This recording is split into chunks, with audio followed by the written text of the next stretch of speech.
Hello again everyone, and welcome to what could possibly be the wettest week of Ultimate League so far. Two teams not wanting to let that dampen their spirits were Dream Team and MFC, and it was MFC who opened the scoring, converting the first clear-cut chance of the game. Shani showed his class with this nicely taken finish. Dream Team were coming off the back of a defeat last week and had a lot of pressure on them to respond, which they did do emphatically, with AT turning in this free kick, his first goal in Ultimate League. The last time these two teams met was in the Ultimate Cup, where Dream Team won 3-0 comprehensively. MFC have also never beaten Dream Team in a competitive game, so on paper this looked like a tricky fixture for MFC. MFC looked like a strong outfit this week, with them having several of their key players in, including Chris. Unfortunately though, it wasn't enough for MFC, and Dream Team took the lead before half time with this finish from Marcel.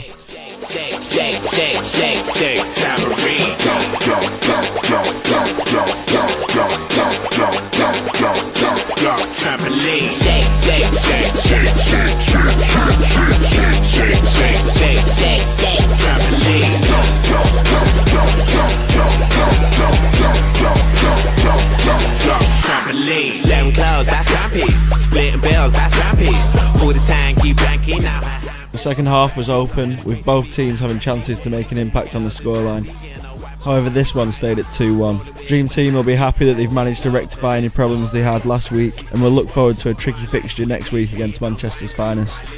MFC will look to regroup for their game against TSE next week. Now we bring you the notoriously slow starters to Ultimate League, Manchester's finest, against last season's fellow Gold Tier members, Bayern Neverlusen.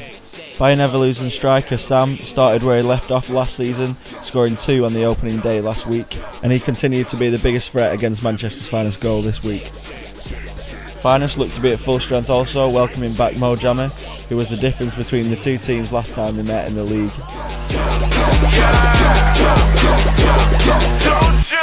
First of all, I'm swagging. 2 girls with me, so I'm bragging. So much money in my pocket, my pants might be sagging. My car might be tinted, my weed might be scented. My girl might be bow-legged, her friend might be with her. Go roll it on when I perform. On paper, this looked like it was going to be a thrilling contest, but in reality, it was a cagey affair. Manchester's finest probably had more of the possession and chances, however, this one finished 0-0. Finest play Dream Team next week, where both teams will be looking for a win. I'm sure you'll all be tuning in for that one. Well, you know, MDB, he have a scout mission in Libya, so he having a look at talent over there. But he'll be back in a few weeks. Well, you know, very tough. It was very tactical. There was no clear-cut chances throughout the whole game. Finest, they're a very strong unit, so very difficult to break down. But overall, I think we played better than them, but we just didn't have a final product. So I can't be too disappointed. You know, the boys played very well, but you know, we still needed that cutting edge up front. Now we bring you TSE versus Gladiators. Gladiators have had a tough start to the season so far, and TSE also had a bad result last week and needed to win to get their season going. In all honesty, TSE outplayed their rivals in this one and deservedly took the lead through Razak, who has had a very bright start so far. His right-footed shot found the bottom of the corner, giving the keeper no chance. TSE continued to dominate and missed several really good chances to extend their lead, with most of them falling to Yusuf. The score was 1-0 at half-time and TSE looked comfortable, but Gladiators pressed with Wazi being called upon to keep his team in the game. Eventually, Gladiators managed to equalise when the ball was lost in midfield. The Gladiators player hit a low drive which gave the TSE keeper no chance. TSE found a way through with a late winner from their captain Yusuf, who made amends for his earlier misses. This game finished 2-1 to TSE, who will now look to string together some good results to secure gold tier football. Gladiators, however, will have to regroup and think about next week's fixture against Super 8s. Last week we were a bit unlucky, I thought, overall. We had loads of chances. Unlucky to lose this week. I had a couple of chances. We were still missing quite a few players. Sounding like Riz, actually. Yeah, I think it's you're looking at like a 6-way battle really to win the league, so it's difficult. You've got to grind out results, especially in conditions like this. So we're happy with the 3 points, happy with some really good individual performances performances, and we're back to that solid unit and counter-attacking style, so we're happy with that. Now we bring you Underdogs versus FC Iraq. Underdogs have really taken the disappointment of last season and started this season on fire. They've recruited very well, and the two new signings, Ali Shanan and Ali Majidi, have settled in very well. FC Iraq put in a good performance against the champions last week and look to build on that performance this week. Underdogs, however, were in no mood to let up, and they beat their rivals 5-2 in a comprehensive fashion. The new signings made an instant impact, with Ali Shanan getting himself a hat-trick on his debut, and with Ali Majidi opening his account with a brace for his new side.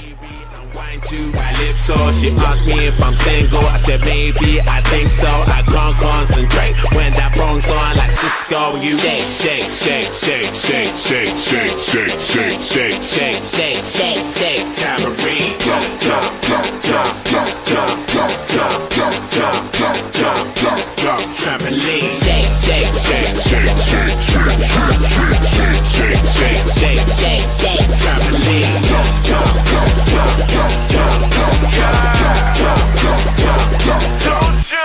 first of all, I'm swagging. Two girls with me, so I'm bragging. So much money in my pocket, my pants might be sagging. My car might be tinted, my weed might be scented. My girl might be bow-legged, her friend might be with her. Underdogs' early form have made them one of the favourites for the league and one of the teams to watch. They can only be strengthened once Sahel and Ali Raza return, which is bad news for the rest of the league. Game 5 sees MIC take on JJGK. JJGK were galvanised by the return of their captain Tashi last season, and they started this season with a win last week after a greatly struck free kick. They looked to build on this and wanted all 3 points against MIC, who were looking to bounce back after a narrow defeat last week in their derby game versus Bayern Leverkusen. This game was physical but even, and MIC took the lead through their captain and key man Mohamed Ramadan. Toronto, what's going down? Stockholm, what's going down? Berlin, what's going down? Joburg, what's going down? JJGK responded well, equalising through Yasser. Beijing, what's going down? London, what's going down? They were again put on the back foot when MIC regained the lead, but were given a lifeline after the ref awarded them a penalty. Trampoline. Unfortunately for JJGK, they were unable to equalise from the spot, with Yasser's weak penalty easily saved. MIC's keeper was sent off for violent conduct, but JJGK were unable to find a way past the 7 men. This one finished 2-1 to MIC, giving them their first win in Division 1 of Ultimate League. And the final game of Week 2 saw Sharpshooters versus Super 8s. Sharpshooters looked to build on their good result last week as they faced off against last season's Division 2 champions, the Super 8s. The game was tight and it was Super 8s who opened the scoring after Sully finished a pass from Bilal.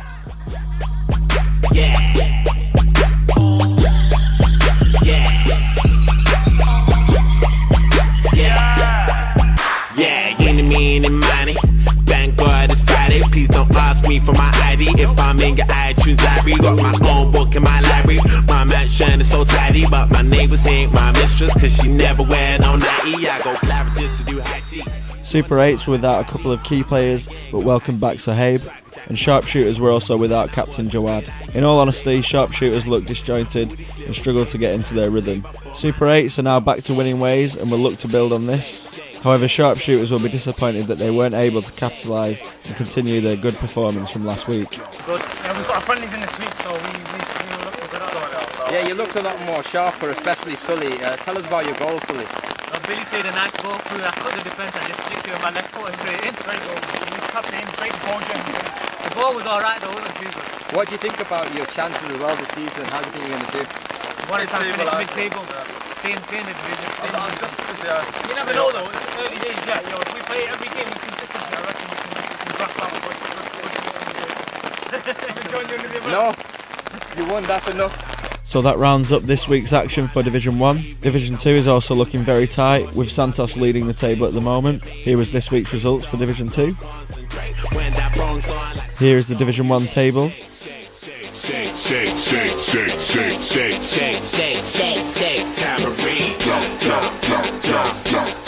And here is next week's fixtures. Thanks again for watching. I've been Mark, and I'll see you next week. lean.